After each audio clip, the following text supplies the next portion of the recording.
So guys ఇప్పుడు ఏంటంటే ఇక్కడ మన 8 ఛానల్ రిలే మాడ్యూల్ అయితే వాడుతున్నాం అనమాట. ఈ 8 channel relay module node MC అయితే ఇప్పుడు కనెక్ట్ చేసుకోవచ్చు. చాలా అంటే చాలా సింపుల్. ఇంట్లో కూడా ఇది అప్లై చేసుకోవచ్చు. ఇది ఏంచి వైఫై మాడ్యూల్ అనమాట. నేను ముందు వీడియోలో ఒకసారి చెప్పాను, హోమ్ ఆటోమేషన్ ప్రాజెక్ట్ అయితే చేశాను ఫస్ట్ ఇయర్స్కి. సో ఆ ప్రాజెక్టే నోడ్ ఎంసీతో యూజ్ చేసుకొని చేశానని చెప్పాను కదా, అది మొత్తం ఫుల్ డీటెయిల్గా ఎక్స్ప్లెనేషన్ అయితే ఈ వీడియో అనమాట. నేను 8 ఛానల్ రిలే మాడ్యూల్ అయితే వాడుతున్నాను. ఇది మొత్తం హోమ్కి ఎలా చేయాలో, నార్మల్ స్టార్టింగ్ హోమ్ ముందు చేస్తారు కదా, దాని మొత్తానికి ఎలా చేయాలో నేనైతే చెప్తాను. ముందుగా 8 ఛానల్ రిలే మాడ్యూల్ ఉంది కదా, ఈ మోడల్లో మనకు మొత్తం 10 పిన్స్ ఉంటాయి. విసిసి గ్రౌండ్ అలానే 8 పిన్స్ అనేవి మనకి 8 రిలే మాడ్యూల్ యొక్క కామన్ అయితే ఇంటి పిన్స్ అనమాట. తర్వాత ఏంటి మన దగ్గర ఉన్న నోడ్ ఎంసీలో ఉన్న 3 volts గ్రౌండ్ అనేది మనం విసిసి గ్రౌండ్కి ఇవ్వాలి. అలానే మిగిలిన 8 పిన్స్ ఉన్నాయి కదా, అది ఏమొచ్చి D0 to D8 అయితే ఇచ్చేద్దాం. సో ఈ కనెక్షన్స్ అయితే చాలా సింపుల్, ఒక్కసారి వినండి.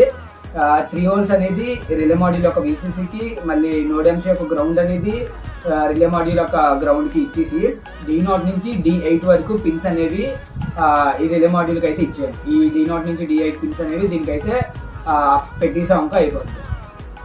సో గైస్ ఇప్పుడైతే నేను కనెక్షన్స్ అయితే ఇలా ఇచ్చేసాను అనమాట ఒక పీసీబీ బోర్డ్ మీద. ఎందుకంటే నేను పీసీబీ బోర్డ్ ఇచ్చాను, మనకి ఇక్కడ సప్లై టెర్మినల్స్ ఇవ్వాలి. ఆ టెర్మినల్స్ అనేవి ఎప్పుడైతే మనం ఒక బోర్డులో పెడతామో అది షార్ట్ అయ్యే అవకాశం ఉంది. కాబట్టి నేను కింద పీవీసీని అయితే పెట్టుకున్నాను నేను.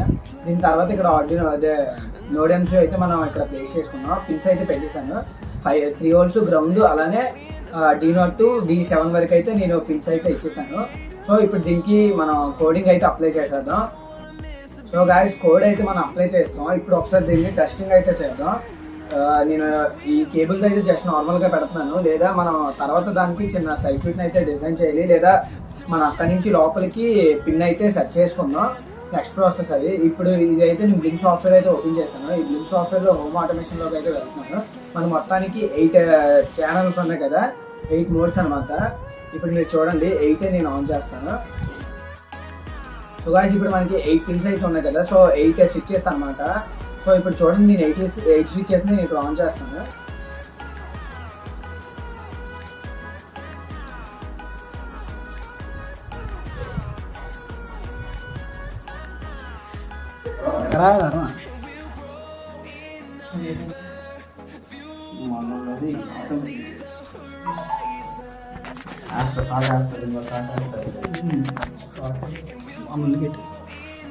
మా వాడు అనిపిస్తారు క్లియర్గా, ఇంకా లైట్ వేసింది కదా.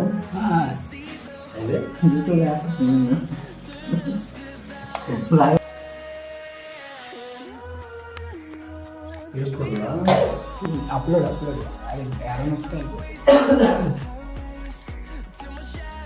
సో గైస్ ఫైనల్గా మన ప్రాజెక్ట్ అయితే అయిపోయింది. ఇప్పుడు మన రూమ్లో ఉన్నాం అనమాట.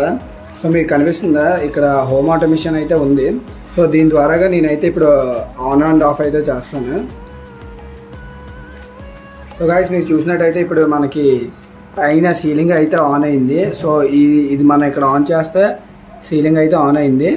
సో తర్వాత స్విచ్ అయితే నొక్కుతాను చూడండి.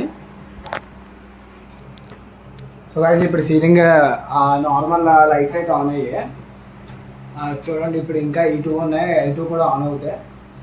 చూశారు కదా, ఇప్పుడు ఈ ట్యూబ్ లైట్ కూడా మనకి ఇది ఆన్ అయింది. సో ఇవన్నీ నేను ఇగోండి ఇక్కడ మనం ఆన్ ఆఫ్ చేస్తుంటే ఆన్ ఆఫ్ అవుతున్నాయి. సో ఇప్పుడు అన్నీ నేను టర్న్ ఆఫ్ చేసేస్తాను. సో రూమ్ టర్న్ ఆఫ్ అయిపోద్ది. ఇగో మనకి ప్లగ్ బోర్డ్ అనేది అక్కడ ఉంది. సో బట్ చూడండి టర్న్ ఆఫ్ అయితే అయిపోతున్నాయి. సో ప్లగ్ బోర్డ్ ఉంది, అక్కడ ఎవరూ లేరు అనమాట. మనం ఇవ్వండి ఇక్కడ నుంచి నేను ఆఫ్ చేస్తున్నాను. కొంచెం సిగ్నల్ ల్యాగ్ అనమాట. ఇప్పుడు అన్నీ ఆఫ్ అయిపోతాయి. చూసారు కదా, అన్నీ ఆఫ్ అయిపోయాయి. ఇప్పుడు నేను జస్ట్ నార్మల్గా ఆన్ చేస్తాను చూడండి. చూసారు కదా, మనకి రోప్ ఇవన్నీ అయితే ఆన్ అయ్యాయి. సో గాయ్స్ ఈ వీడియో ఎలా అనిపించిందో కమెంట్లో అయితే కమెంట్ చేయండి. అలానే మరిన్ని వీడియోస్ కోసం మన ఛానల్ సబ్స్క్రైబ్ చేసుకోండి. Thanks for watching.